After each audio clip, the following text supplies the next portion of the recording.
Mon oncle, infâme bricoleur, faisait en amateur des bombes atomiques. Sans avoir jamais rien appris, c'était un vrai génie, question travaux pratiques. Il s'enfermait toute la journée au fond de son atelier pour faire ses expériences. Et le soir il rentrait chez nous et nous mettait en transe en nous racontant tout. Pour fabriquer une bombe, mes enfants, croyez-moi, c'est vraiment de la tarte. La question du détonateur se résout en un quart d'heure, c'est de celle qu'on écarte. En ce qui concerne la bombage, c'est pas beaucoup plus vache, mais une chose me tourmente, c'est que celle de ma fabrication n'ont qu'un rayon d'action de 3,50 m. Il y a quelque chose qui cloche là-dedans, j'y retourne immédiatement.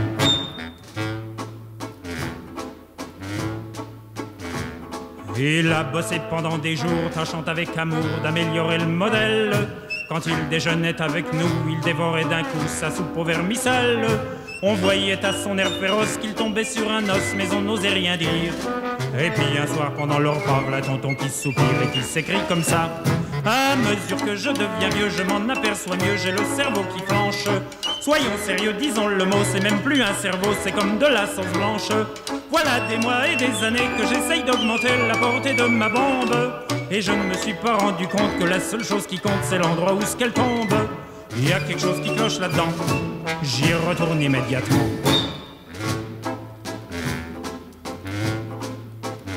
Sachant proche le résultat, tous les grands chefs d'État lui ont rendu visite. Il les reçut et s'excusa de ce que sa cagna était aussi petite. Mais sitôt qu'ils sont tous entrés, il les a enfermés en disant « Soyez sages ». Et quand la bombe a explosé, de tous ces personnages, il n'est plus rien resté. Tonton, devant ce résultat, ne se dégonfla pas et joua les andouilles. Au tribunal, on l'a traîné et devant les jurés, le voilà qui bafouille. Messieurs, c'est un hasard affreux, mais je jure devant Dieu qu'en mon âme et conscience, en détruisant tous ces tordus, je suis bien convaincu d'avoir servi la France. On était dans l'embarras, alors on le condamna et puis on l'amnistia. Et le pays reconnaissant l'élut immédiatement chef du gouvernement.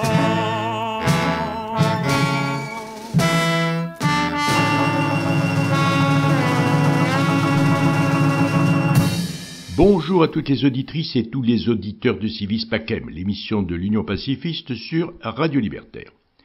Cette année 2023 est le rappel des 50 ans du coup d'État militaire du Chili en 1973. Nous allons donc en parler dans cette émission Civis Pacem car les pacifistes peuvent tirer des leçons concernant les militaires et l'armée. Le 9 septembre 2023, l'Institut La Boétie a organisé un colloque à Paris pour rappeler justement ce coup d'État militaire au Chili. C'est le général Augusto Pinochet, chef de l'armée chilienne, qui prendra la tête du coup d'État et qui, après avoir soumis le pays à une sanglante dictature pendant plus de 20 ans, est mort dans son lit, comme d'ailleurs la plupart des généraux assassins, et il est mort en 2006 sans jamais avoir été condamné pour les crimes commis par son régime. Les organisateurs de défense des droits humains ont compté 3900 morts et environ 40 000 Chiliens victimes de la torture. Augusto Pinochet avait commandé le bombardement de la Moneda, siège du gouvernement à Santiago, dans lequel le président Salvador Allende se trouvait. Il a entraîné la mort de Salvador Allende et Pinochet a mis fin à la période socialiste et démocratique de l'unité populaire. Je dis tout ça d'ailleurs pour les jeunes qui n'ont pas bien connu cette époque. Alors en 2003, 50 ans après ce coup d'État militaire, qui a été un traumatisme pour beaucoup de personnes de gauche dans le monde entier d'ailleurs, la plupart des militaires responsables des assassinats et des disparitions de Chiliens ne sont toujours pas condamnés. Il aura fallu attendre 50 ans pour que, le 29 août 2023, l'un des 7 militaires qui ont pratiqué la torture et le meurtre du chanteur Victor Jara dans le stade de Santiago soit reconnu coupable par la justice chilienne. Parmi ceux qui ont échappé à la justice, le général Herman Chacón, 85 ans, s'est donné la mort lorsque les policiers sont venus l'arrêter. Il a pris une arme à feu qu'il a retournée contre lui, ce qui a provoqué sa mort, a expliqué à la presse le procureur Claudio Zuazzo. Selon celui-ci, le général à la retraite avait participé à la sélection et à l'interrogatoire de 5000 politiques transférés dans le stade de Santiago. Le 28 août 2023, la veille du suicide de ce général, la Cour suprême avait confirmé les peines d'emprisonnement allant de 8 à 25 ans, qui avaient été donc prononcées bien sûr contre le général Chacón, mais aussi contre 6 autres anciens militaires. D'ailleurs, ces 7 anciens officiers, âgés de 73 à 85 ans, étaient libres jusqu'à cet arrêt définitif, et la plupart sont d'ailleurs toujours en liberté aujourd'hui. Alors, nous allons rendre hommage dans cette émission au chanteur pacifiste Victor Jara. Nous revenons maintenant au colloque Chili 1973, un coup d'État militaire contre l'État social 50 ans après. Quelle leçon pour aujourd'hui. Ce colloque s'est tenu le 9 septembre 2023 à l'Institut La Boétie à Paris, et nous commençons par écouter l'intervention de Martine Billard, ancienne députée et militante en France de la solidarité avec le Chili. Contexte Amérique du Sud, donc je dis arrière-cour de l'impérialisme américain, donc la révolution cubaine en 59, la guérilla de Che Guevara en Bolivie, Che Guevara qui a assassiné le 9 octobre 1967. Bon, il ne faut pas oublier qu'il y a eu de très nombreux coups d'État, de très nombreuses dictatures en Amérique centrale et en Amérique latine. Pour la petite histoire, même si c'est après la dernière intervention militaire en tant que telle, l'invasion par les États-Unis, date de 83 à la Grenade. On a tendance à oublier. Donc les États-Unis n'hésitent pas soit à intervenir en sous-main, soit à intervenir directement, y compris donc avec des interventions militaires en Amérique centrale ou en Amérique du Sud. Pour se concentrer plus sur l'époque donc qui nous intéresse, donc 64, c'est le 31 mars le coup d'État au Brésil, et donc ensuite une dictature militaire. 4 novembre, c'est en Bolivie de la même année. 72, c'est en Équateur.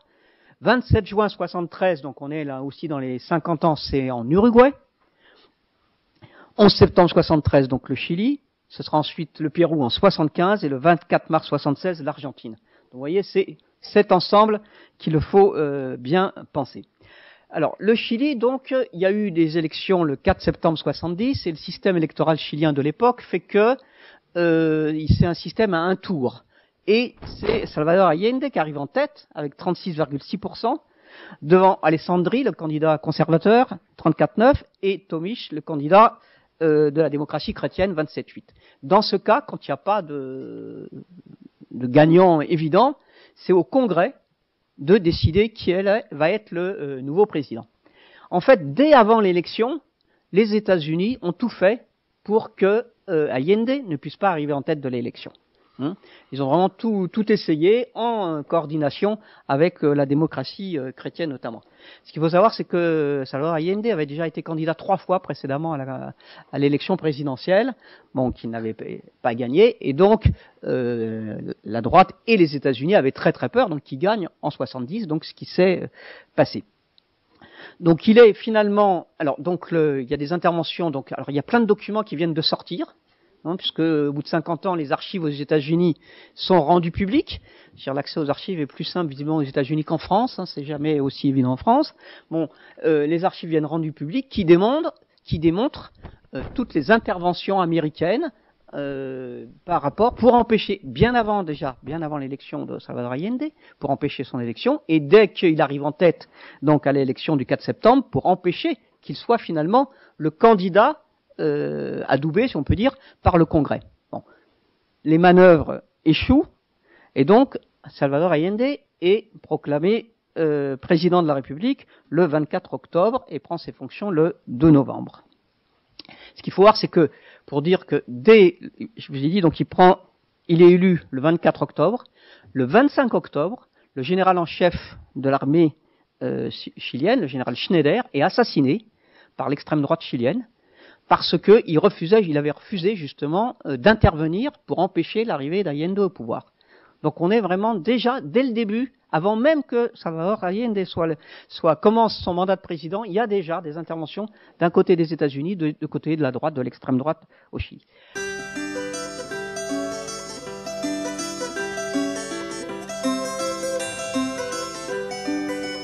El derecho de vivir, poeta Ho Chi Minh,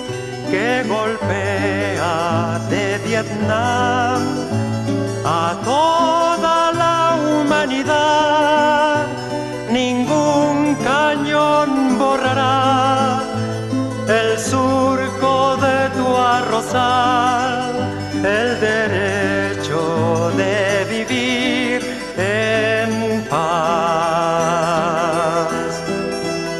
Indochina es el lugar más allá del ancho mar, donde revientan la flor con genocidio y napalm.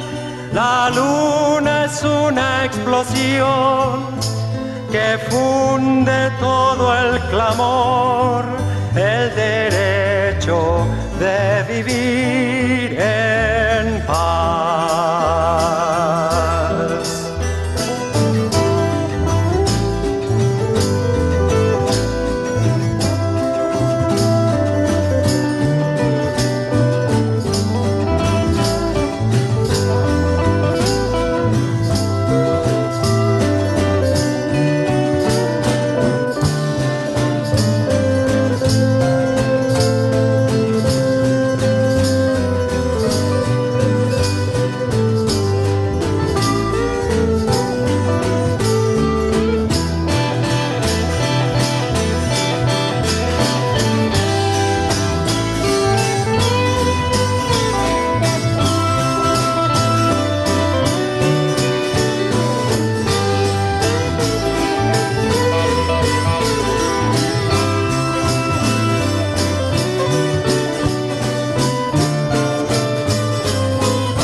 La flor con genocidio y napalm.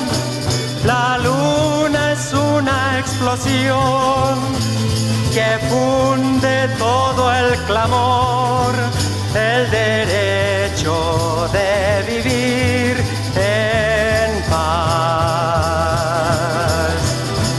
Y ojo, nuestra canción es fuego de puro amor, es palomo, palomar, olivo del olivar, es el canto universal, cadena que hará triunfar el derecho de vivir en paz. La, la, la, la, la, la, la, la,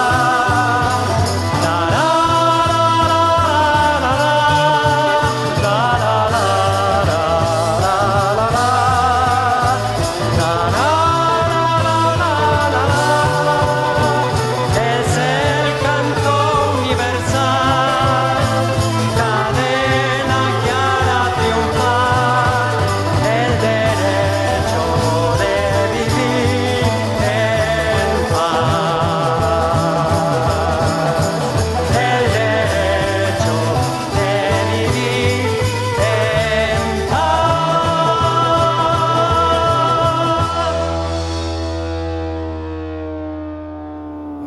C'était un 11 septembre 1973 et les militaires ont fait leur office. Tous les militaires ne font pas ça, certes. Et là, ils l'ont fait. Ils ont mis de l'ordre dans le jardin civil. Ils ont entassé des hommes, des femmes, dans des prisons, dans des restaurants, dans des hôtels, dans des stades, dans des gymnases. Il n'y avait plus de lieu pour y entasser la chair humaine promise à la mort. Et là, un soldat a reconnu un poète. Ce poète a terminé sa vie parce qu'un soldat l'avait reconnu au milieu de la foule.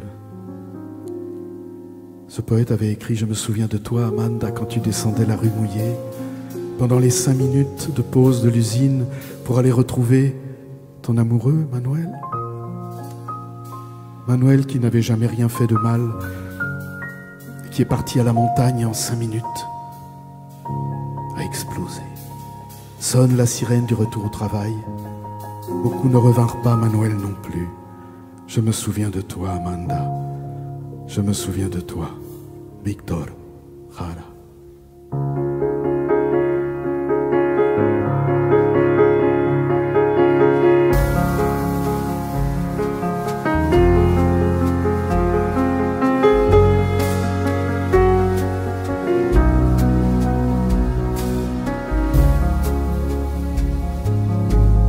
Te recuerdo, Amanda, la calle mojada, corriendo a la fábrica donde trabajaba Manuel. La sonrisa ancha, la lluvia en el pelo, no importaba nada, ibas a encontrarte con él, con él, con él, con él. Son 5 minutos, la vida es eterna. En 5 minutos suena la sirena de vuelta al trabajo y tú caminando lo iluminas todo. Los 5 minutos te hacen florecer.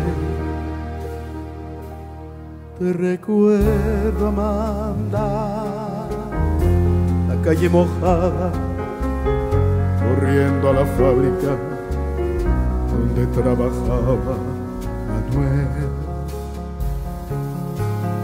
La sonrisa ancha, la lluvia en el pelo, no importaba nada, ibas a encontrarte con él, con él, con él, con él, con él, que marchó a la sierra, que nunca hizo daño, que marchó a la sierra y en 5 minutos quedó destrozado.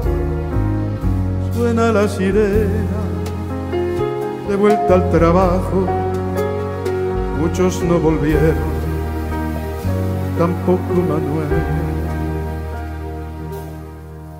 Te recuerdo, Amanda, la calle mojada, corriendo a la fábrica donde trabajaba Manuel.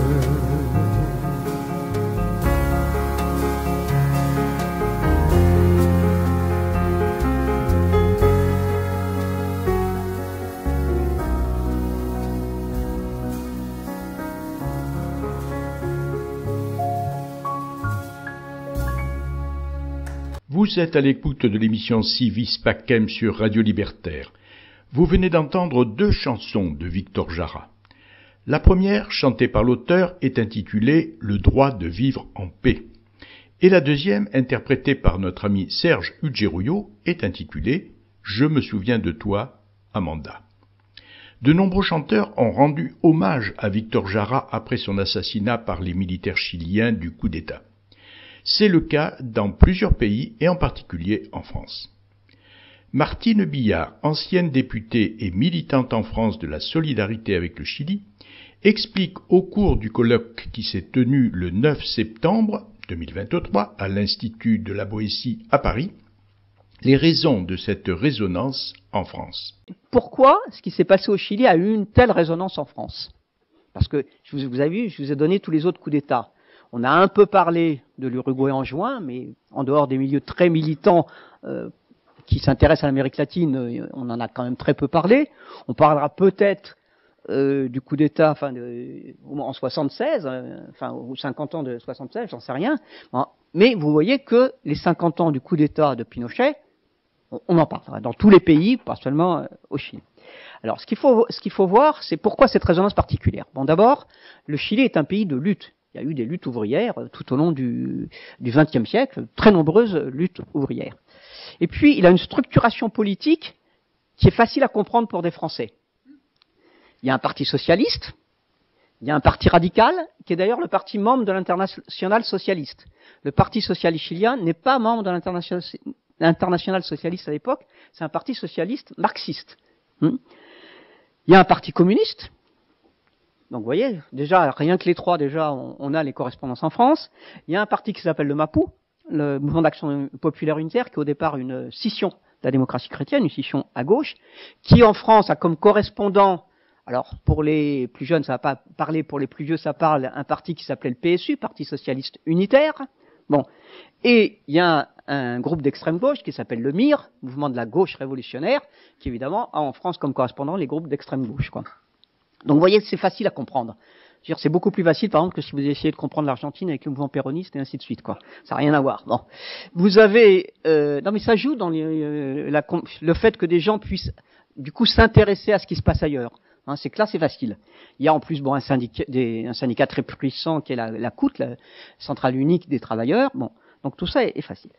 Donc l'arrivée de Allende, c'est avec un programme qui est un programme d'une voie pacifique au socialisme, dans une alliance, donc l'Unité populaire, qui regroupe donc PS, Parti radical, et PC. Et c'est d'ailleurs la même époque, en France, en 72, il y a ce qui s'appelait le programme commun, qui regroupe le Parti socialiste, le Parti radical de gauche et le Parti communiste. Donc vous voyez, ça, bon, alors c'est pas un hasard non plus si ça s'est fait, c'est en 72, donc 2 ans déjà après l'arrivée d'Allende au pouvoir. Bon, parce que toute la gauche française a les yeux tournés vers ce qui se passe au Chili. C'est la première fois qu'un président arrive au pouvoir sur la base d'élections avec un programme qui est un programme marxiste, disons. Bon, donc en fait, qui est un programme de gauche quand même très significatif. Donc, et affirmant sa volonté d'un passage au socialisme par une voie pacifique. Alors le programme de l'UP, c'est pareil, je ne vais pas développer, Franck va beaucoup développer, mais c'est la nationalisation du cuivre, ce qui a beaucoup marqué, avec une société qui s'appelait Codelco, qui existe toujours, même si les nouvelles mines de cuivre sont privées. Bon. Et avec un élément très intéressant, que je me permets, je ne sais pas si Franck en reparlera, mais je me permets quand même de souligner, qui est que, bon, le gouvernement d'Allende, il dit pas qu'il va nationaliser sans, non, il dit, ils vont nationaliser avec indemnisation. Mais, pour calculer l'indemnisation, ils calculent quels ont été les bénéfices excessifs qui ont été faits par les entreprises privées, donc par des multinationales, dont des multinationales américaines. Et donc, quand ils font le calcul valeur de l'entreprise moins bénéfices excessifs, finalement, ce sont les multinationales qui doivent de l'argent au Chili. Et vous voyez, c'est intéressant comme réflexion sur les problèmes des nationalisations, hein, d'intégrer justement les... Voilà. Mais pour vous donner l'ambiance, je veux dire, Allende, par exemple, dans son discours de victoire, qui est, je crois, à l'Université du Chili, il dit « Nous avons triomphé pour vaincre définitivement l'exploitation impérialiste, en finir avec les monopoles. » Donc vous imaginez pas François Hollande dire ça, par exemple. Hein, bon, alors, donc pendant toute cette expérience de l'unité populaire, il y a beaucoup de délégations qui partent de France vers le Chili. Des délégations socialistes, des délégations communistes, l'extrême gauche, enfin, tout le monde y va. Hein. Bon. Donc ça joue aussi sur les échanges et ça jouera bien évidemment après. Voilà. Alors, donc vous avez un gouvernement d'unité populaire. Le MIR ne participe pas au gouvernement d'unité populaire, mais le soutient. Hein. Le soutient depuis l'extérieur. Mais disons qu'à l'époque, par exemple, dans les débats sur l'extrême gauche en France, parce que c'est de ma génération, c'était sur on déborde. Hein. Donc on soutient, mais on déborde en même temps, c'est-à-dire on pousse. Et en fait, le débat, qu'il soit le débat au Chili à l'époque, ou le débat qu'on avait dans la solidarité, j'imagine pas qu'en France, dans plein de pays, c'était un débat donc sur la voie pacifique. Est-ce qu'on peut prendre le pouvoir et développer le socialisme par une voie pacifique, et jusqu'où on va dans l'affrontement avec la bourgeoisie. Et il y avait donc par exemple le Parti communiste chilien, résumait ça par « il faut d'abord consolider avant d'avancer ». On consolide chaque acquis avant de continuer à avancer. Et le MIR disait « il faut avancer pour consolider ». Donc vous voyez, c'est pas la même chose. Donc, et ça a donné pas mal des tensions, bien évidemment, mais aussi des batailles politiques, mais pareil, Franck va développer. Alors on a entendu à l'époque, on entend encore, y compris dans la droite française, mais y compris quelquefois d'ailleurs dans la gauche française, mais évidemment dans la droite chilienne, et ça revient en ce moment au Chili, à l'occasion des 50 ans, mais pas uniquement, qui, sur le thème, le coup d'État, En fait, c'est la faute de la politique de l'unité populaire et de la faute d'Allende. S'ils n'avaient pas fait cette politique, il n'y aurait pas eu de coup d'État. Bon, sauf que, et les documents déclassés, là, ces dernières semaines, hein, c'est depuis août, viennent montrer que ça n'a rien à voir, puisque les États-Unis avaient prévu, dès avant la victoire d'Allende, d'intervenir pour empêcher sa victoire. Donc c'était bien avant qu'ils mettent en place quelque politique que ce soit. Donc c'est pas la politique d'Allende et la politique du gouvernement d'unité populaire qui ont provoqué le coup d'État. Bon, et c'est bon, il y en a d'autres qui disent bon, non, mais c'est la faute du MIR qui, en radicalisant les luttes sous l'unité populaire, est responsable. Bon, ouais. Pareil, non, je veux dire, dès le début c'était prévu, ils ne voulaient pas. Kissinger, qui était un des personnages importants de l'époque, donc le président américain à l'époque c'est Richard Nixon, avait résumé en disant il n'y a aucune raison pour les États-Unis de rester les bras croisés et de laisser le Chili devenir communiste simplement à cause de la stupidité de son propre peuple. Vous voyez là, bon. Et donc il avait résumé ça sur la solution, c'est de faire hurler l'économie. C'est très intéressant. Pareil, là je ne vais pas développer. C'est pareil, c'est Franck qui va le faire. Mais très intéressant parce que rappelez-vous des exemples quand même pas si lointains. Comment finalement l'Union européenne a empêché la Grèce de mettre en œuvre un programme plus radical, en l'asphyxiant économiquement.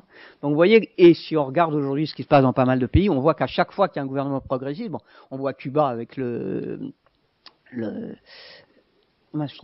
blocus, pardon. Bon, on voit le Venezuela aussi, pareil, mais on voit même la Bolivie, par exemple, aussi, où qui a eu beaucoup de difficultés parce que les États-Unis, par exemple, dans le gouvernement précédent d'Evo Morales, avaient coupé les importations de textiles venant de la Bolivie pour justement asphyxier l'économie bolivienne et ainsi de suite. Donc c'est une arme qui a été énormément utilisée au Chili, mais qui est une arme finalement que les capitalistes ont conservé en mémoire comme façon d'utiliser, d'empêcher des processus progressistes.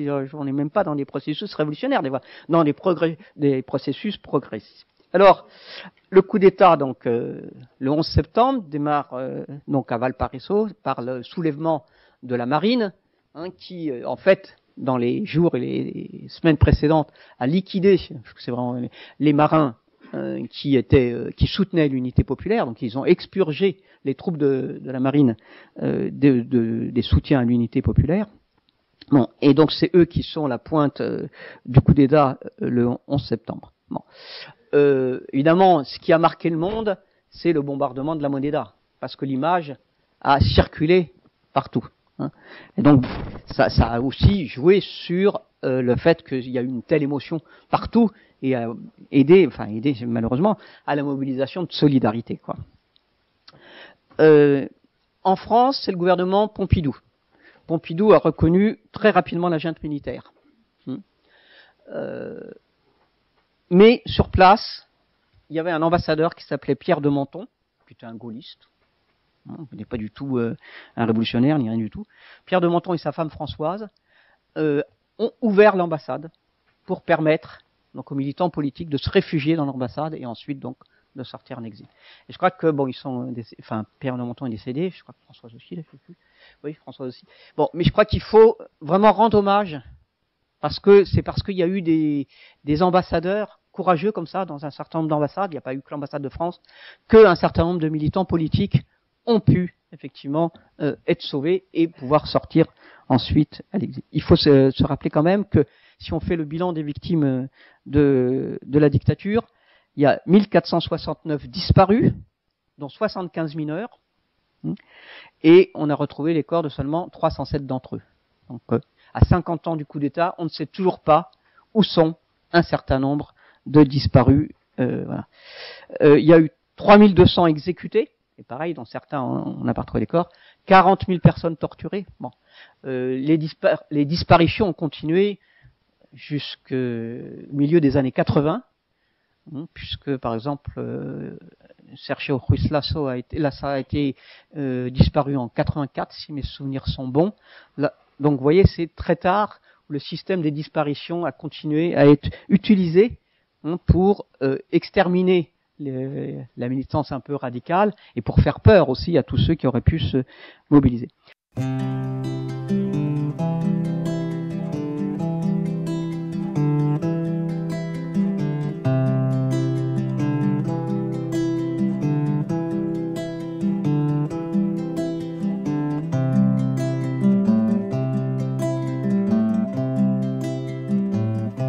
Je te racontais Kissinger, l'histoire d'un de mes amis. Son nom ne te dira rien, il était chanteur au Chili. Ça se passait dans un grand stade, on avait apporté une table. Mon ami qui s'appelait Jara fut amené tout près de là.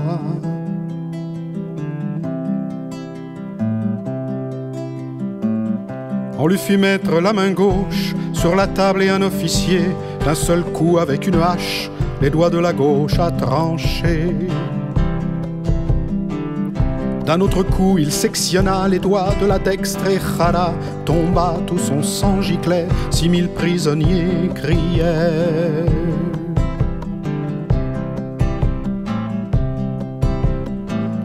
L'officier déposa la hache, il s'appelait peut-être Kissinger, il piétina Victor Jara, chante, dit-il, tu es moins fier. Levant ses mains vides des doigts qui pinçaient hier la guitare, Jara se releva doucement, faisant plaisir au commandant.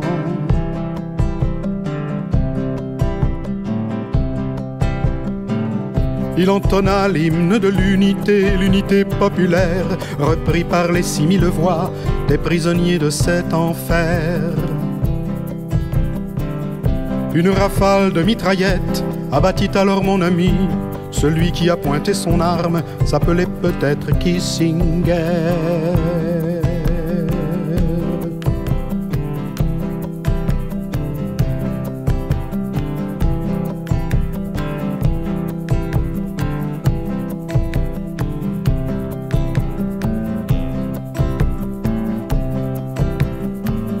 Cette histoire que j'ai racontée, Kissinger ne se passait pas en 42 mais hier, en septembre 73.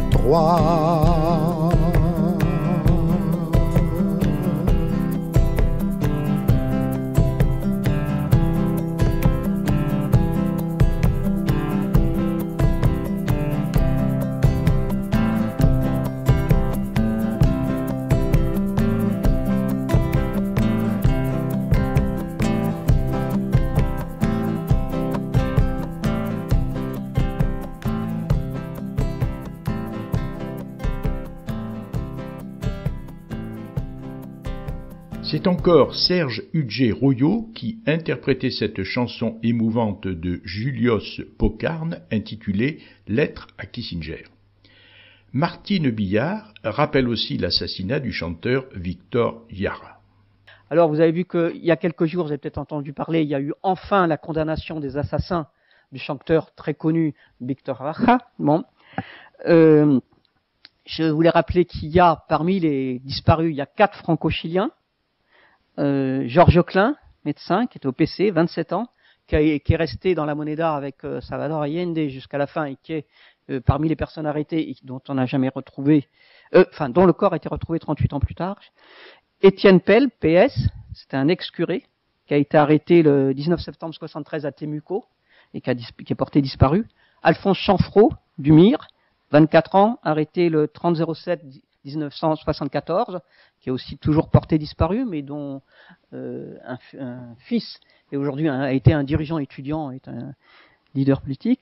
Jean-Yves Claudet, du Mire aussi, séquestré le 1er octobre 75 à Buenos Aires, dans le cadre du plan Condor, dont vous avez dû entendre parler, qui était le plan entre toutes ces dictatures du cône sud, qui sont organisées entre elles et qui faisaient disparaître les militants dans chacun de leurs pays. C'est-à-dire, si vous avez des Chiliens réfugiés en Uruguay, ils ont été enlevés et portés disparus, de la même manière en Argentine, et ainsi de suite. Donc c'est un plan organisé pour exterminer les militants politiques dans tous les pays du cône sud.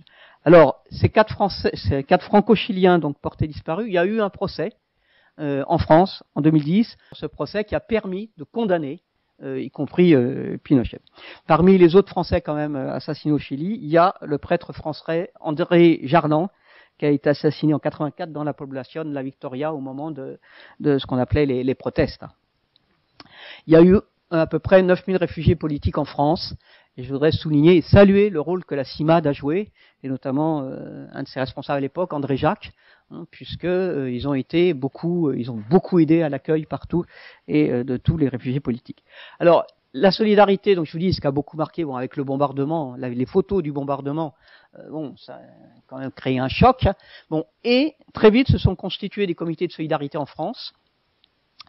Alors, et on a retrouvé la fracture du débat sur la solidarité. C'est-à-dire d'un côté, le Parti socialiste organisait la solidarité, notamment bon, le Parti communiste aussi. Les deux, notamment dans les municipalités où ils dirigeaient les communes, ont organisé l'accueil de Chiliens. Bon, beaucoup par exemple Massy-Palaiseau, Fontenay-sous-Bois, bon, d'autres communes. Donc ça, oui. Et puis il y a eu, bon, en lien plutôt avec le MIR et le MAPU, ce qui s'appelait le Comité de soutien à la lutte révolutionnaire du peuple chilien. Donc vous voyez, tout de suite, on voit la différence, on voit comment le débat politique se répercute dans l'organisation de la solidarité. Mon comité de soutien donc a été créé par plusieurs personnes, dont Alain Jox, Gus Massia et François Gèze. François Gèze, donc peut-être certains ont vu, qui vient de décéder, qui était un éditeur très fameux, et c'est tous les trois donc ont lancé ce comité de soutien à la lutte révolutionnaire du peuple chilien. Il y a eu plus de 300 comités dans les lycées, dans les facs, dans les quartiers, mais aussi dans les entreprises. Ça la solidarité chilienne en France a été une des plus puissantes parce qu'elle était relayée donc par beaucoup de forces politiques. Et puis il y avait en plus des chanteurs qui étaient ici, les Quilapayún, ceux qui ont créé la chanson El Pueblo Unido. Bon, parce qu'ils étaient en tournée en fait, et ils sont passés le 9 septembre 73, ils étaient sur la scène de la fête de l'UMA. Et donc évidemment ils n'ont pas pu repartir, et donc du coup ils ont organisé des tournées partout pour aider à la solidarité. De la même manière, Inti Limani qui était en tournée en Italie, qui du coup aussi a organisé. Et puis il y avait Angel Parra qui était le fils de la grande chanteuse Parra qui était aussi en France. Donc il y a eu ça a beaucoup aidé à l'organisation de la solidarité. Les personnes qui ont aidé à la création de ces comités de soutien à la lutte révolutionnaire, il faut savoir que par exemple, il y a eu d'énormes manifestations partout en France, bon, dans Paris, mais on est même entré dans l'ambassade. Bon, il y a eu par exemple des dockers qui ont refusé de décharger des navires chiliens. Il y a eu dans un hôtel, parce qu'à un moment donné, il y a une délégation de la junte un peu plus tard qui est venue à Paris, le personnel de l'hôtel a refusé de s'occuper des membres de la junte qui étaient là. Donc il y a eu beaucoup de gestes de solidarité, parce que ça résonnait quand même beaucoup par rapport, donc, je vous dis, la similitude du cadre politique qui faisait que c'était très entendable. Je voudrais quand même dire, dans les personnes qui ont compté dans l'organisation de la solidarité en France, Danielle Mitterrand, c'était la femme du président, et qui a été, à partir de 81, et qui a énormément aidé à la solidarité. Je veux dire, tous les camarades chiliens le savent.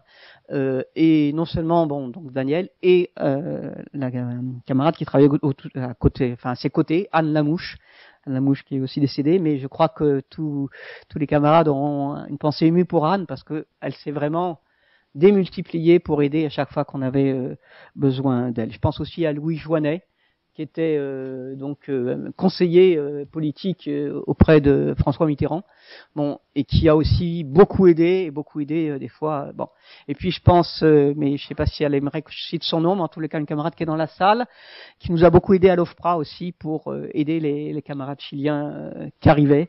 Donc voilà, donc faut voir qu'il y a eu toute cette solidarité et très très importante pendant des années. Ensuite, il y a eu un creux. Bon, comme souvent hélas, et puis la solidarité est quand même repartie. Donc c'est ce qui s'est passé au Chili, l'expérience de l'unité populaire a beaucoup marqué toute la gauche française, l'extrême gauche française. Nous sommes toute une génération à avoir été très très mobilisés, très marqués par ça, et je crois que c'est pour ça que c'est très intéressant à l'occasion de ces 50 ans, de reparler du bilan et des leçons dont on peut en tirer, parce que on ne peut pas être militant politique sans tirer des leçons de ce qui a pu se faire à un moment ou à un autre, et de voir en quoi ça nous est utile, et de voir aussi comment la solidarité internationale, la solidarité internationaliste est utile.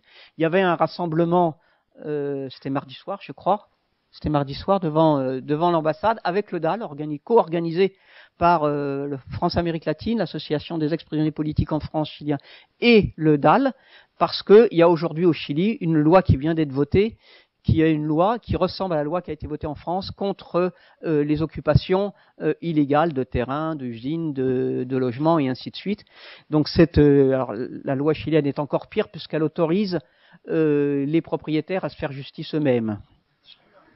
Vous voyez ce que c'est. Donc, nous espérons tous que le président Gabriel Boric, qui a un droit de veto selon la constitution chilienne, va utiliser son droit de veto pour empêcher que cette loi soit établie. La solidarité, il y a eu un journal, il y a eu donc des centaines de meetings, il y a eu des grandes collectes et l'argent a été envoyé au Chili. Et je vous dis donc la solidarité a continué ensuite avec toujours ce soutien depuis la France aux luttes au Chili, notamment lorsque les luttes ont repris au début des années 80, avec donc ce qui s'appelait les protestas, où il y a eu organisé de la solidarité depuis la France pour envoyer des moyens pour aider à cette solidarité dans les poblations, donc les quartiers populaires des villes chiliennes, de manière à aider à la solidarité. Et il y a eu continué à avoir des Chiliens qui se sont réfugiés, qui ont dû se réfugier en France parce qu'ils n'avaient pas le choix. C'était leur vie qui était en danger, qui ont dû continuer à se réfugier dans les années 80 et jusqu'à la chute de la dictature. Víctor Jara, si je vous en parle, en fait, c'est parce que il a été nommé ambassadeur culturel du Chili par Salvador Allende. Et donc, comme il était très connu, pas juste au Chili, mais partout où on parle espagnol et même au-delà de ces frontières-là, c'est bien naturellement que quand on a fait le coup d'État, le 11 septembre 1973, on est allé chercher Víctor Jara et on l'a amené au stade du Chili, à Santiago.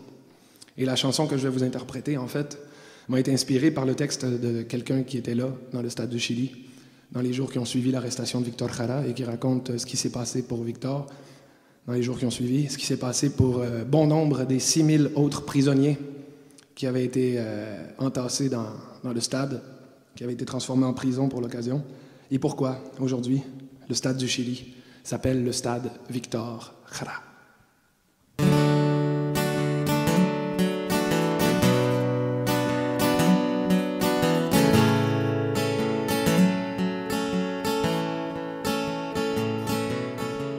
Depuis qu'on laisse tomber la nuit sur nos cauchemars d'insomniaques, on trouve toujours des liturgies, des Superman paradisiaques.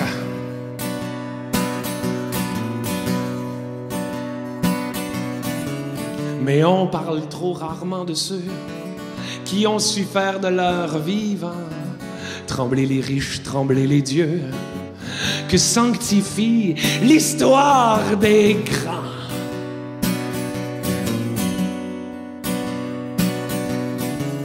Et quand ta voix de Santiago me chante les fantômes du Chili, c'est dans mes veines et dans mes os que je sens résonner leur vie.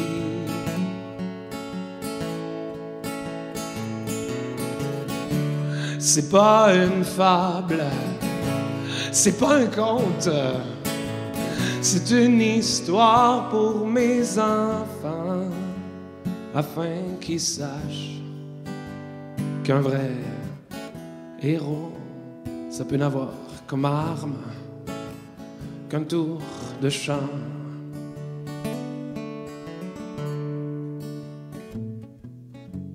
Un 11 septembre que l'oncle Sam a oublié depuis longtemps. On t'a menotté pour un drame, blindé contre les sentiments.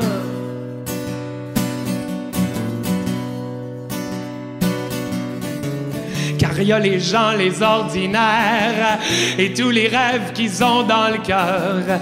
Puis viennent l'argent, les militaires, et tout ce qu'ils ont de dictateurs.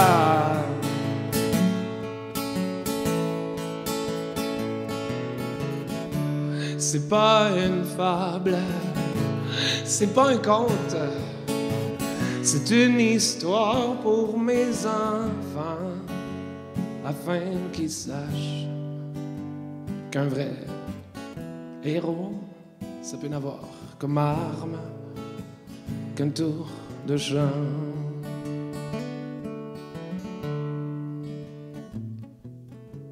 Ils t'ont installé dans un stade comme si c'était pour un spectacle.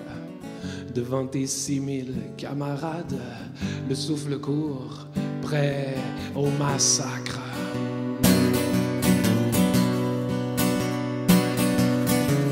On n'écrit pas tous bien notre vie, et trop rarement devant la mort, un refrain fut si bien choisi, comme tu as su le faire, Victor.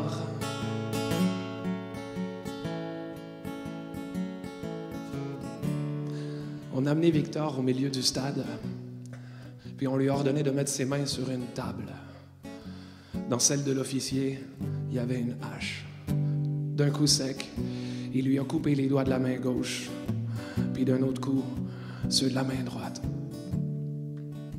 Le corps de Victor s'est écroulé. Le hurlement des 6000 prisonniers a retenti dans le stade. L'officier s'est précipité sur lui, puis il a crié « Vas-y, chante maintenant pour ta puta madre !» Et puis il a continué à le rouer de coups. Tout d'un coup, Victor s'est levé, puis il s'est dirigé vers les gradins. Puis on l'a entendu dire à la foule « On va faire plaisir au commandante !» Levant ses mains, dégoulinantes de sang, d'une voix brisée, il s'est mis à chanter l'hymne de l'unité populaire de Salvador Allende que tout le monde a repris en chœur. Mais c'en était trop pour les militaires. On a tiré une rafale, et puis Victor s'est plié en avant. D'autres rafales se sont fait entendre, destinées, celle-là, à ceux qui avaient chanté avec lui. Il y a eu comme un écroulement de corps, tombant, criblé de balles. Les cris des blessés étaient épouvantables, mais Victor les entendait plus, lui. Non. C'est pas une fable, c'est pas un conte, c'est une histoire pour mes enfants, afin qu'ils sachent qu'un vrai héros, ça peut n'avoir comme arme qu'un tour de chant. Le chanteur québécois Jean-François Lessard chantait la fin tragique de Victor. Alors vous êtes toujours à l'écoute de l'émission Civis Pacem de l'Union pacifiste sur Radio Libertaire, et nous revenons maintenant au colloque Chili 1973, un coup d'État militaire contre l'État social, 50 ans après, quelles leçons pour aujourd'hui, colloque qui s'est tenu le 9 septembre 2023 à l'Institut de la Boétie à Paris. Et nous écoutons maintenant l'historien Franck Gaudichaud, spécialiste du Chili. On est effectivement à 50 ans du coup d'État. C'est un coup d'État qui résonne encore, hein, on peut le voir aujourd'hui, la salle est pleine, mais qui résonne encore très fortement aussi au Chili. Si vous suivez un petit peu, il y a actuellement des gros débats sur comment interpréter l'unité populaire, ces 1000 jours qui ont transformé le monde, le coup d'État, mais aussi la dictature de 16-17 ans qui a suivi, qui a été une dictature de terrorisme d'État, de néolibéralisme et de répression contre-révolutionnaire. Le Chili d'aujourd'hui, de 2023, se débat encore face à cette mémoire-là, avec des débats qui sont parfois très polarisés.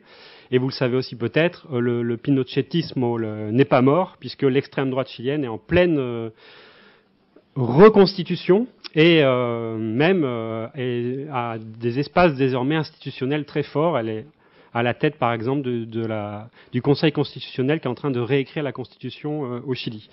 Donc, en fait, revenir sur le Chili de ces années-là, c'est pas une sorte de nostalgie, de commémoration nostalgique. C'est pas non plus un exercice purement qui serait, je sais pas, historiographique, académique. Je pense que si on est ici aujourd'hui, c'est pour, comme le disait Martine, voir quelles leçons on peut tirer de ces 1000 jours-là, pas pour donner des leçons, hein, pas du tout, mais pour voir, nous, en tant que citoyens, militants, militantes, est-ce qu'on peut en tirer des fils pour penser l'émancipation au XXIe siècle, avec des questions qui sont très épineuses, qu'on ne peut pas trancher si facilement, qui sont tranchées par les luttes, par la mobilisation, par la politique. Mais en tout cas, il y a une certaine, on pourrait dire, une grande modernité dans l'expérience chilienne de cette tentative de transformation socialiste, hein, qui pose la question de l'État, du rôle de l'État dans une transition, d'une rupture révolutionnaire, qui pose la question de la violence politique, qui pose la question des mobilisations par en bas, du pouvoir populaire, enfin plein de questions qui traversent en fait l'histoire du mouvement ouvrier depuis le 19e siècle, mais là de manière peut-être plus actuelle et qui résonne, à mon avis, très fortement encore aujourd'hui. Moi je suis aussi militant, je suis membre de la revue Contretemps, de l'association de solidarité internationale France-Amérique latine, et donc c'est de là que je parle, hein. Je parle pas en tant qu'historien universitaire, je pense qu'il faut un peu se mouiller, et les universités doivent se mouiller dans le débat politique et social, et c'est pour ça que je suis content d'être ici aujourd'hui à la Boétie. Alors, le challenge, c'est en 20 minutes, vous parlez de 1000 jours que j'étudie et travaille depuis à peu près 22 ans. Donc, je vais essayer de le faire. Mais en fait, non, je vais donner quelques éléments et je vais m'appuyer en fait sur des images. Parce que, en tout cas, moi, ce qui m'a intéressé, là, le petit bouquin qu'on vient de sortir qui s'appelle Découvrir la révolution chilienne, c'était revenir, en fait, pas sur le coup d'État, enfin aussi sur le coup d'État, mais pas sur la défaite, aussi sur la défaite, mais revenir avant tout sur cette grande fête révolutionnaire qu'il y a eu pendant 1000 jours. Cette mobilisation sociale par en bas, cette capacité à l'auto-organisation, à débattre au sein de la gauche, à poser les questions au sein des marxistes, des chrétiens révolutionnaires, du mouvement social, c'est ça qui est vraiment passionnant et sur lequel il faut revenir. Évidemment, la figure d'Allende, elle reste centrale. Allende, à un moment donné, il vient cristalliser cette coalition entre le Parti communiste, le Parti socialiste, deux grands partis qui sont vraiment ancrés dans le mouvement ouvrier, hein, qui ont une insertion sociale très importante, qui se revendiquent du marxisme, chacun à leur manière, dans lequel aussi il y a des chrétiens révolutionnaires qui ont rompu avec la démocratie chrétienne, qui est plus ou moins au centre de l'échiquier politique à ce moment-là, et qui proposent une perspective de voie pacifique aux non-armés, légale, au socialisme. Comme l'a dit Martine, en pleine guerre froide, ils disent on ne va pas choisir la voie armée cubaine, on ne pense pas que le modèle de l'URSS soit le bon, et en même temps, on veut rompre avec l'impérialisme, états-unien évidemment, et commencer en tout cas un processus de démocratisation radicale qui pose la question à moyen terme du socialisme. Ceci dans un contexte qu'Allende et sa coalition voulaient de participation électorale, suffrage universel, respect des institutions. Ce qui en soi, évidemment, est une rupture avec une partie de la pensée révolutionnaire et pose la question de jusqu'où l'État tel qu'il est, l'État bourgeois, pouvait accepter ou encaisser ou être un instrument de cette transition. Et ça a été un des points de débat très forts dans tout l'espace des gauches du Parti communiste jusqu'au MIR. Si je fais ça, ça marche ? Ouais. Alors, quelques images, il y a beaucoup de photographies de l'époque que je trouve, moi, magnifiques, qui montrent, en fait, la joie des classes populaires, l'enthousiasme. Allende, effectivement, il est élu en étant minoritaire. Donc, d'entrée, il a une difficulté. Il propose une voie légale au socialisme, en respectant les institutions, mais il est à 36,6% des voix. On est dans un cadre d'une élection à un seul tour, et c'est le Congrès qui vient valider en général la première majorité, qui était celle à l'époque d'Allende. Mais on a trois candidats, la droite conservatrice, le centre démocrate chrétien et la proposition d'Allende. Donc il est minoritaire au Parlement et il est élu aussi dans une position minoritaire ou de majorité relative. Et évidemment, d'entrée, c'est une difficulté pour son projet, puisqu'il veut essayer, à partir de l'État, à partir des institutions, commencer à transformer la société, aussi en s'appuyant sur les mobilisations populaires. D'autre part, il a des adversaires qui ont été mentionnés par Martine, qu'il faut surtout pas mettre de côté. À mon avis, il y a une chose à faire, c'est pas résumer l'issue dramatique de l'unité populaire par le fait qu'il y avait une attaque impérialiste. On peut pas, c'est pas la seule raison, mais quand même, la position états-unienne, l'interventionnisme états-unien a joué un rôle clé dans le coup d'État et dans la déstabilisation permanente de cette expérience de gauche. Grande partie de la gauche avait d'ailleurs conscience de ce qui était en jeu et de s'affronter à des adversaires très puissants. Et la question du cuivre, évidemment, était au cœur de cette bataille, puisque le fait de nationaliser le cuivre, c'était enlever des mains des États-Unis, des grandes multinationales, une richesse fondamentale. 25% du cuivre mondial est au Chili, encore aujourd'hui d'ailleurs. Donc là, on a un adversaire international qui va immédiatement mettre en branle une déstabilisation qui aura aussi des conséquences tout à fait importantes, même si j'insiste, de mon point de vue, il faut voir aussi ce qui se passe dans la société chilienne. Évidemment, les dominants, l'oligarchie, les classes dominantes ont tout fait pour empêcher l'avancée des réformes et la perspective de rupture avec le capitalisme de cette époque-là. Le programme d'Allende, donc, on peut le caractériser. À l'époque, il y a un débat sur comment le caractériser, d'ailleurs.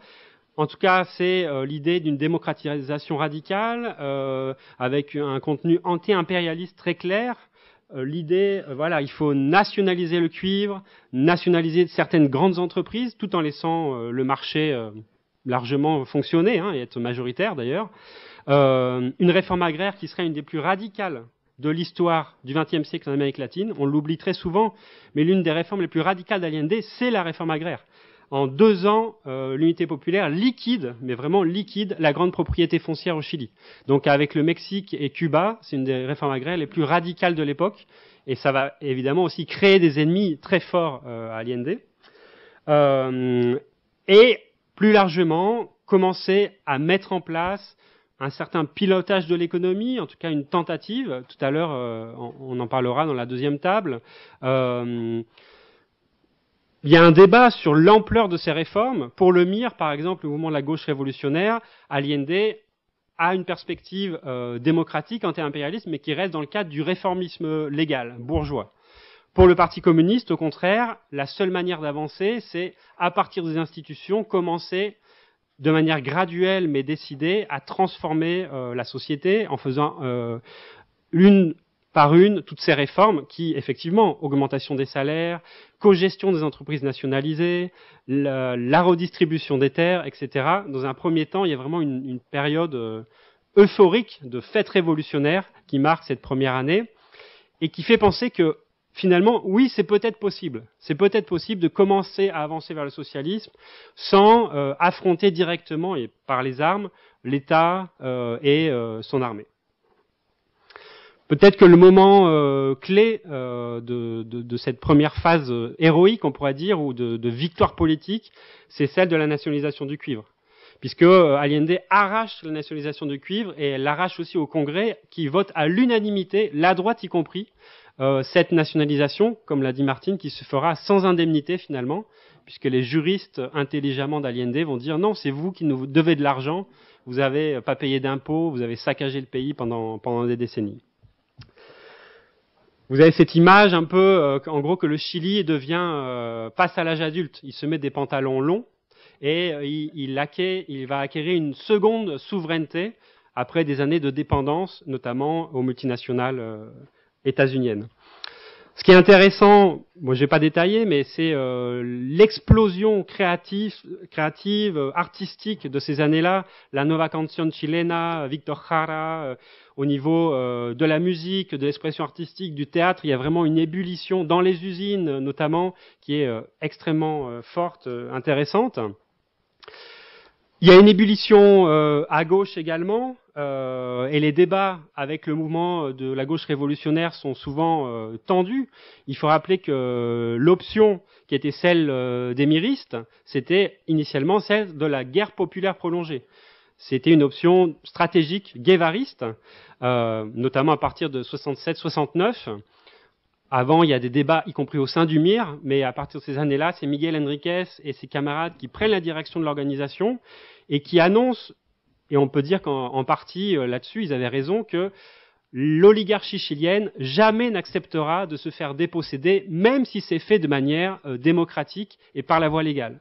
Et que là où, le moment où elle se sentira dépossédée, elle sera prête à écraser, y compris par la violence, y compris en détruisant son propre État d'une certaine manière, ou en tout cas en le sauvant du mouvement révolutionnaire par la violence armée.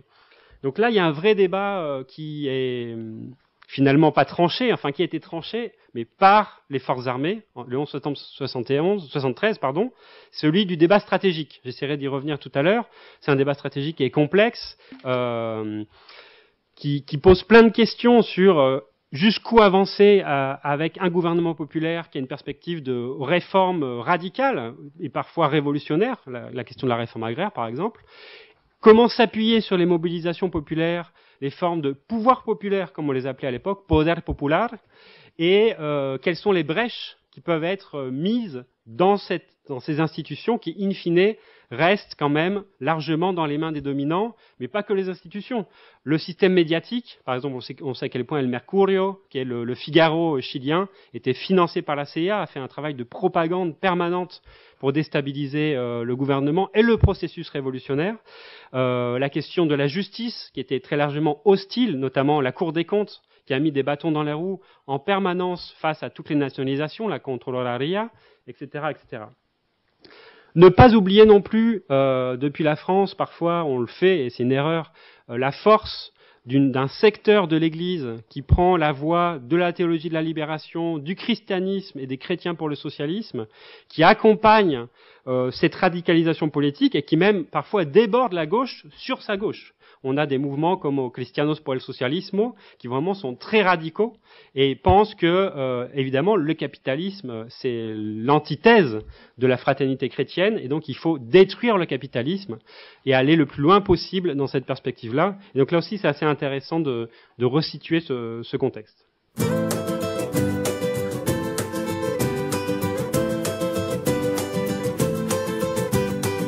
On a trouvé Victor sur le bord du chemin. Plus de vie dans le corps et massacré les mains. Veilleur, passeur d'espoir, l'écrivait des chansons. Touchait à la guitare, Jara était son nom. C'était le 11e jour d'un septembre au Chili. Blindés, passants qui courent dans la ville ébahie. Les brutes militaires des casernes jaillis. Les avions, la poussière et les bombes et les cris. Le peuple uni jamais ne sera vaincu, non. Le peuple uni jamais n'inclinera le front.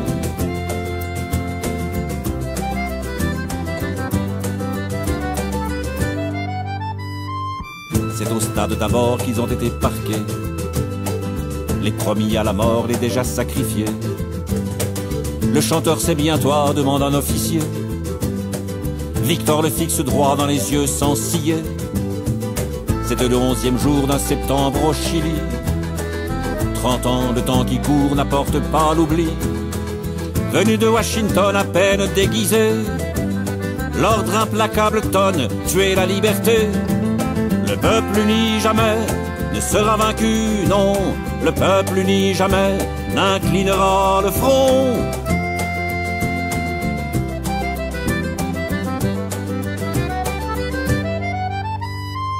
Qui chante le bonheur et la fraternité.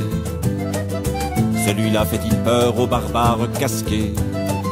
À coups de crosse on a fracassé ses poignets. Joue maintenant, Jara, avant de l'achever. C'était un 11e jour de septembre à Santiago. On l'a dans les faubourgs jeté dans un ruisseau. Et personne depuis n'a demandé pardon. Pour les années de nuit, pour tous les compagnons. Non, personne là-bas n'a montré de remords.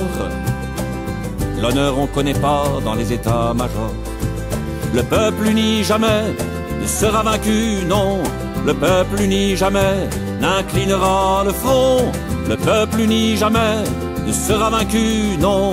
Le peuple uni jamais n'inclinera le front.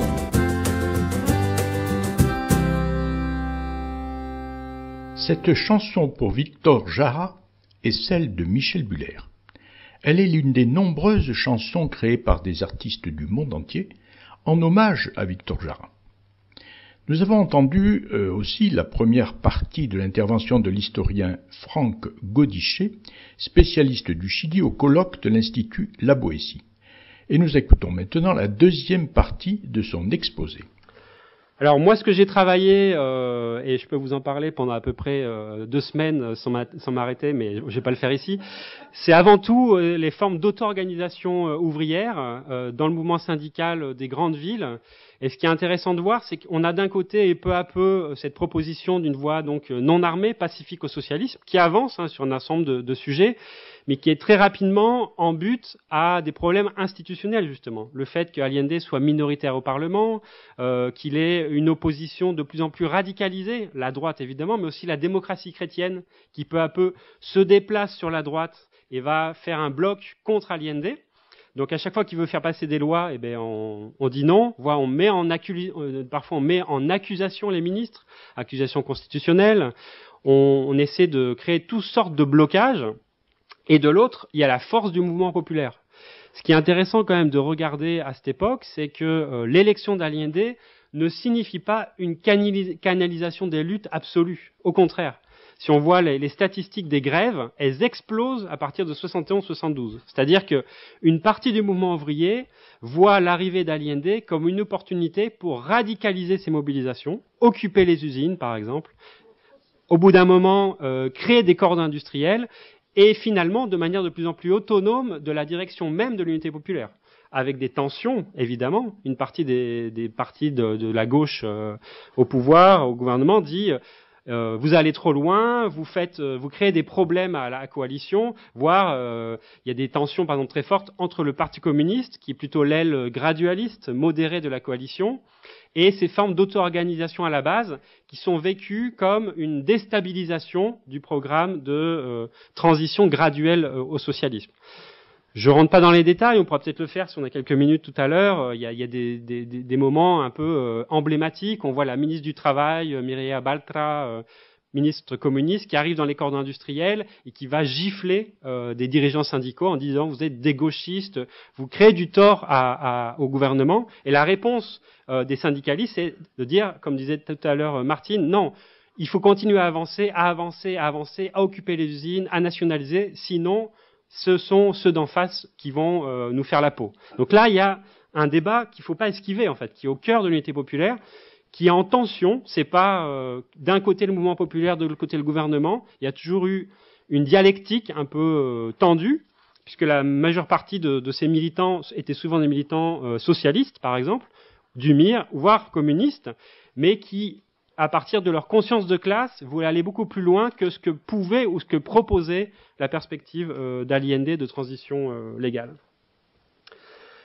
L'autre point noir, mais ça, si vous avez vu la bataille du Chili de Patricio Guzmán, et là je fais un moment de promotion pour l'excellent, l'indispensable, le magnifique documentaire de Patricio Guzmán, La bataille du Chili, en 3 tomes, et vous avez l'occasion de le voir gratuitement en ce moment sur Arte TV a acheté les droits pour 2 semaines, donc vous pouvez voir l'ensemble de la bataille du Chili, et on comprend vraiment ce que j'essaie de vous expliquer ici. C'est la question du marché noir. La bourgeoisie va comprendre qu'elle ne peut pas faire chuter Allende directement par la voie légale, et donc elle va essayer par le boycott économique, par le marché noir, un marché noir qui est organisé, et vous connaissez peut-être Octobre 72, où en gros la bourgeoisie se met à l'école de Lénine, comme disait Armand Matlard, et donc elle bloque l'économie, la grève des camionneurs financée par la CIA, mais aussi la question de la distribution du commerce, qui fait très mal, parce qu'on n'a plus accès au lait, aux aliments, etc. Et donc là aussi, il y a d'autres formes d'auto-organisation autour de la question de l'alimentation, de la distribution. Et là aussi, Allende est quand même un peu les mains liées, puisqu'il ne contrôle que 30% de la distribution. La grande majeure partie de la distribution est dans les mains du secteur privé, et il n'y aura aucune avancée de ce point de vue-là. C'est une autre difficulté. Après Octobre 72, la grande épreuve de force qu'est Octobre 72, il y a donc un surgissement par en bas de formes de pouvoir populaire, notamment les corps industriels, qui réclament au gouvernement d'aller beaucoup plus loin et en même temps considèrent encore que Allende est leur président, le camarade président. Sur la dernière année, vous avez peut-être ces images, il y a des ouvriers qui défilent, ils ont une pancarte, et ils disent Este gobierno es una mierda, pero es mi gobierno. Ce gouvernement est une merde, mais c'est mon gouvernement. Avec l'idée, c'est le gouvernement des travailleurs, mais il fait pas ce qu'il faut, on n'est pas d'accord avec lui, mais il faut continuer à radicaliser le processus. Il n'y a pas de rupture, en fait, disons, type soviète dans la stratégie qui a été celle de la Russie d'un côté et gouvernement de l'autre. On reste dans cette dialectique agitée, ces temps brisés, comme dirait Ben Saïd, du processus révolutionnaire. Pardon. Il y a un autre élément dans les minutes qui me restent, c'est qu'il ne faut surtout pas sous-estimer ceux d'en face. Il faut bien se rappeler que pendant l'unité populaire, la droite, la démocratie chrétienne et même à un moment donné des groupes fascistes comme Patrie et Liberté ont été capables ensemble de mettre des millions de personnes dans la rue. La rue n'était pas qu'à la gauche, n'était pas qu'au mouvement populaire. Il y a par exemple les fameuses mobilisations des femmes des beaux quartiers, mais aussi des femmes populaires avec leurs casseroles qui se mobilisent avec des centaines de milliers de femmes en 72 contre la pénurie, contre la politique économique du gouvernement. Il y a la grande grève des mineurs del Teniente, une grève ouvrière sur les salaires, qui va faire perdre des millions de dollars au gouvernement, qui est dirigé par la démocratie chrétienne. Donc la classe ouvrière n'est pas unanimement derrière la gauche non plus. Il y a une lutte de classe, et il y a un grand marxiste britannique qui disait on est passé de la lutte de classe à la guerre de classe. Et dans cette guerre de classe, eh bien, tout n'est pas blanc et noir, évidemment. Il y a le mouvement de masse et aussi celui de l'opposition, voire d'une opposition fascisante de plus en plus à partir de 73. Une autre leçon, c'est celle de la bataille idéologique. Les médias, la bataille médiatique a été perdue progressivement par l'unité populaire et la gauche. Les médias ont été vraiment une arme de destruction massive qui a préparé le coup d'État de manière systématique, travaillée sur le fond, à coût de millions de dollars des États-Unis, mais par une pratique interne, celle des Chiliens et des Chiliennes qui étaient opposés à Allende. D'autre part, cette période pose la question des forces armées, la question de qu'est-ce qu'on fait de l'État finalement dans un moment de transition au socialisme. Quelle est la place de l'armée? Le grand pari d'Allende, c'était que les forces armées allaient respecter le suffrage universel, qu'elles avaient une tradition démocratique au Chili. Il y avait une sorte l'idée d'un exceptionnalisme chilien en Amérique latine, et qu'in fine, même s'il y avait des éléments réactionnaires, ils seraient isolés par la grande tradition constitutionnaliste des forces armées. On sait que ce n'a pas été le cas. C'est d'ailleurs un des points de défaite stratégique de la gauche, qui sera d'ailleurs ensuite, pendant la dictature, travaillé par le Parti communiste et d'autres forces. Et on voit que dès 72, il y a des entreprises qui sont prises d'assaut par les militaires avec l'application de la loi contre les armes, sur le contrôle des armes. On voit que les marins de Valparaiso qui dénoncent la conspiration sont torturés l'année 73, alors qu'Allende est encore au pouvoir, et que le gouvernement ne peut pas intervenir. Il promet qu'il y aura un jugement, mais en fait, à la tête de l'amirauté, personne n'est viré. On voit surtout que les militaires sont intégrés par la gauche au gouvernement. C'est le fameux cabinet de novembre 72 jusqu'à mars 73, et de nouveau en août 73. Le pari d'Allende, c'était en formant un cabinet civico-militaire, essayer de reprendre le contrôle de la situation. Et là, évidemment, c'est un moment aussi de clash au sein des gauches. Une partie de la gauche dit, eh bien, les militaires au gouvernement, c'est pas une garantie pour le peuple, c'est même une garantie pour la répression qui vient. Et un autre secteur annonce que non, ça permet de essayer de calmer les eaux et de finir le mandat, voire d'annoncer une assemblée constituante. C'était le projet d'Allende le 11 septembre 73. C'est pour ça qu'il y a eu le coup d'État le 11 septembre et pas le 18 comme l'avaient prévu les forces armées, parce qu'ils voulaient éviter qu'Allende appelle à référendum et à assemblée constituante. Il me reste 1 minute. Cette photo, elle est dramatique en fait, si on la voit aujourd'hui. On est le 4 septembre 73. Il y a des centaines de milliers de personnes dans la rue, peut-être 1 million de personnes à Santiago, qui fêtent la 3e année de l'élection de Salvador Allende. Pendant une journée entière, il va y avoir un défilé sous les balcons de la Moneda, et ensuite le 8 septembre de nouveau, qui va réclamer, soutenir le gouvernement, mais en même temps commence à réclamer des armes, par exemple, certains secteurs, la gauche du PS, le MIR, ou à chanter « El pueblo armado no será vencido », le peuple armé ne sera pas vaincu. Et évidemment, l'engagement d'Allende, c'était celui de la voie légale et pacifique au socialisme, et il l'a réaffirmé jusqu'au dernier moment.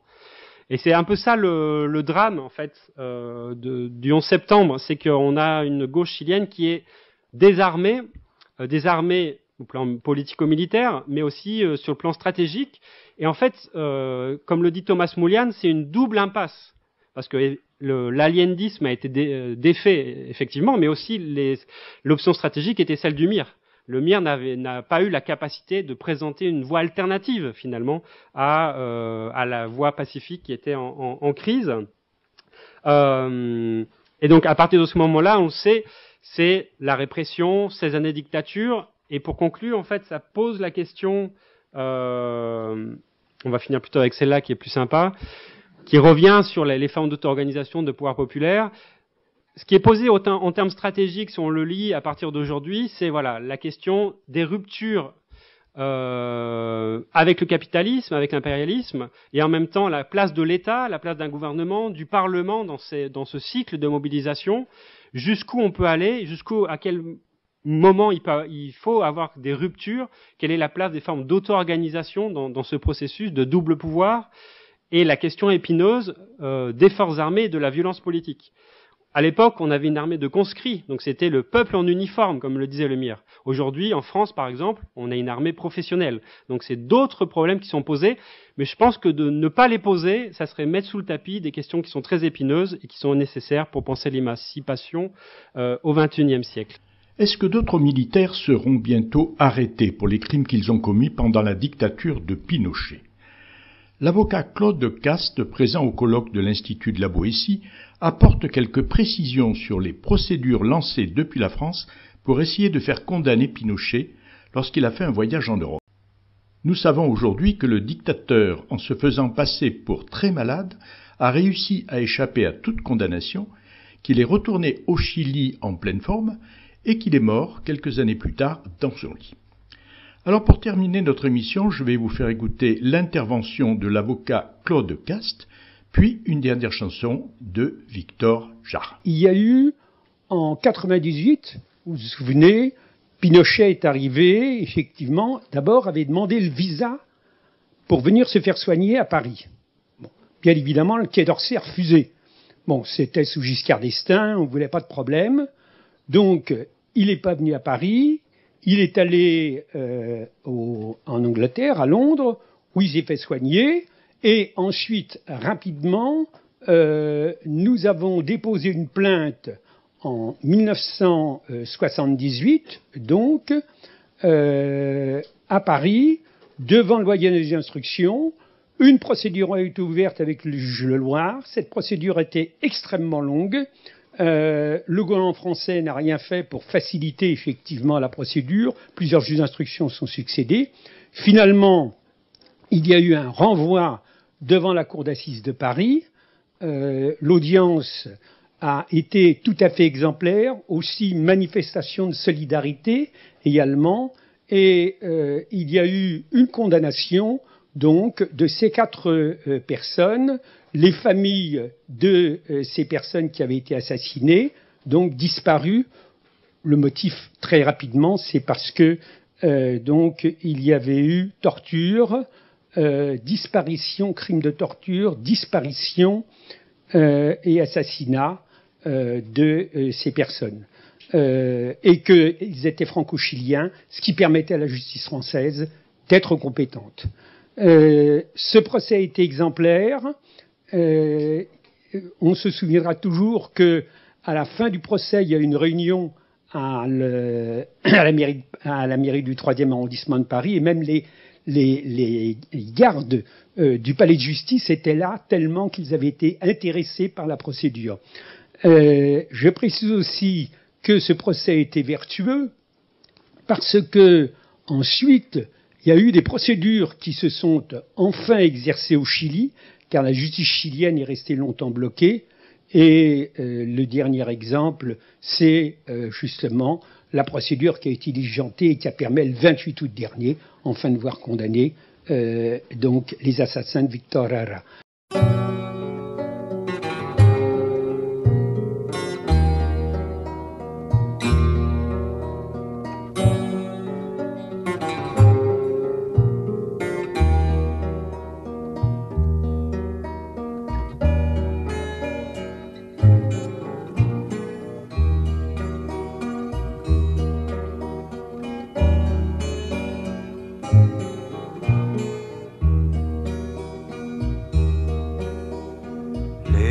Levántate y mira la montaña, de donde viene el viento, el sol y el agua. Tú que manejas el curso de los ríos, tú que sembraste el vuelo de tu alma, levántate y mírate las manos. Para crecer, estréchala a tu hermano. Juntos iremos unidos en la sangre. Hoy es el tiempo que puede ser mañana. Líbranos de aquel que nos domina en la miseria. Tráenos tu reino de justicia e igualdad. Sopla como el viento la flor de la quebrada, limpia como el fuego el cañón de mi fusil. Hágase por fin tu voluntad aquí en la tierra. Danos tu fuerza y tu valor al combatir. Sopla como el viento la flor de la quebrada, limpia como el fuego el cañón de mi fusil. Levántate y mírate las manos. Para crecer, estréchala a tu hermano. Juntos iremos unidos en la sangre, ahora y en la hora de nuestra muerte. Amén. Amén.